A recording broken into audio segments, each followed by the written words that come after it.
السلام عليكم ورحمة الله وبركاته. أنا محمود ياقوت، متخصص صيانة وتركيبات فلاتر المياه المنزلية. إن شاء الله النهاردة هنتكلم عن تركيب فلتر السبع مراحل من الألف للياء، من أول خطوة لحد آخر خطوة. طبعا يا جماعة فلتر السبع مراحل مختلف شوية عن الخمس مراحل والثلاث مراحل في تركيبه. أنا شايف الفلتر لازم ياخد مراحل معينة عشان يبقى تركيبه مظبوط. أول حاجة لازم نفكر فيها وهي مكان الفلتر، فوق الحوض ولا تحت الحوض. طبعا دي مهمة جدا في الحفاظ على الفلتر في المستقبل، لان انت بتركب الفلتر في بيتك، مش كل يوم هتغير مكانه، كل ساعه هتغير مكانه، بيفضل موجود معاك سنين. فلازم المكان اللي تختاره يبقى مكان مظبوط. طبعا ناس كتير ما بتتكلمش في النقطه دي، بس النقطه دي مهمه جدا جدا. طبعا اي كتالوج بيجي مع الفلتر بيبقى موجود فيه ان مكان الفلتر الصح تحت حوض المطبخ بالشكل ده كده. ليه تحت الحوض؟ يعني ليه اللي صمم الفلتر قال انه يبقى تحت الحوض؟ اول حاجه عشان المنظر بتاع المطبخ ما يبقاش مش كويس، وتاني حاجه الفلتر السبع مراحل بيبقى ليه خراطيم كتير بخلاف الثلاث مراحل والخمس مراحل. يعني فلتر السبع مراحل بيبقى ليه خرطوم دخول وخرطوم تانك، خرطوم صرف اللي هو الدرين، وخرطوم اللي رايحه الحنفيه اللي بنشرب منها. فالخراطيم الكتير دي لو موجوده فوق الحوض بتبقى شكلها مش ظريف. الحاجه التانيه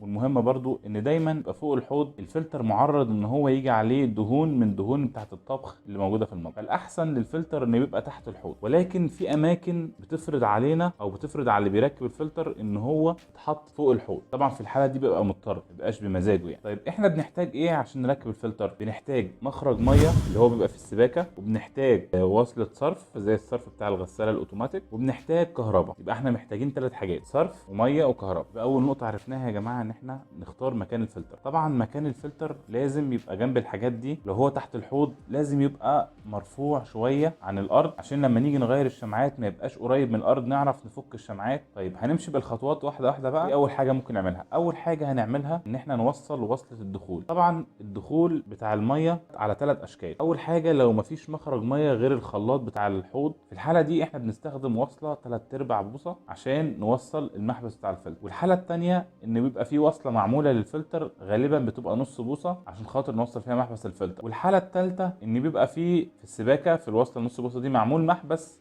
العميل عامله او الراجل عامله، بنوصل فيها الوصله اللي هي الايزي، وبتبقى سهله جدا وما بنحلش حاجه في السباكه. بعد كده بعد ما نوصل وصله السباكه بنعلق الفلتر، بنخرم خرمين بفشر. يستحسن ان هم يبقوا 8 لان فشر 8 قوي شويه، ما يبقاش 6. ونخرم خرمين في مكان بعيد عن السباكه والصرف والكهرباء. فيستحسن ان انا لو مش عارف اسال الراجل المواسير ماشيه ازاي والكهرباء ماشيه ازاي. بعد ما بنعلق الفلتر بنبدا نخرم للحنفيه بتاعه الفلتر. الحنفيه بيبقى ليها مكانين، يا اما في الرخامه بتاعه الحوض يا اما بتتعلق على الحامل اللي هي معاه. هو طبعا لو تحت الحوض الفلتر بتتحط في الرخام. بعد الخطوه دي بنبدا نوصل التوصيلات. طبعا التوصيلات بتاعه الفلتر السبع مراحل عشان نحفظهم بسهوله جدا، عشان احيانا الناس بتنقل الفلتر من مكان لمكان وبتحصل مشكله. احنا هنقسمهم اربع توصيلات عشان نحفظهم: وصل الدخول، وصله للخروج. الدخول اللي هي جايه من الحنفيه اللي احنا وصلناها في السباكه. وصله الخروج دي الوصله اللي هتروح على الحنفيه، اخر شمعه في الفلتر هتروح على الحنفيه اللي بنشرب منها. يبقى احنا كده دول وصلتين. يتفضل معانا وصلتين: وصله للتانك ووصله للصرف. دخول وخروج وصرف وتانك. نبدا نوصل الخراطيم، ودايما نحاول نسيب خرطوم التانك طويل شويه لان غالبا الناس تحرك التانك. يلا بينا بقى نشوف التركيب بشكل عملي. يلا بينا.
نهايه الفيديو يا جماعه اتمنى يكون الفيديو عجبكم ان شاء الله، واتمنى ان يكون كل الناس استفادت، ولو اي حد عنده تعليق يسيبه لي في الكومنت. سلام عليكم.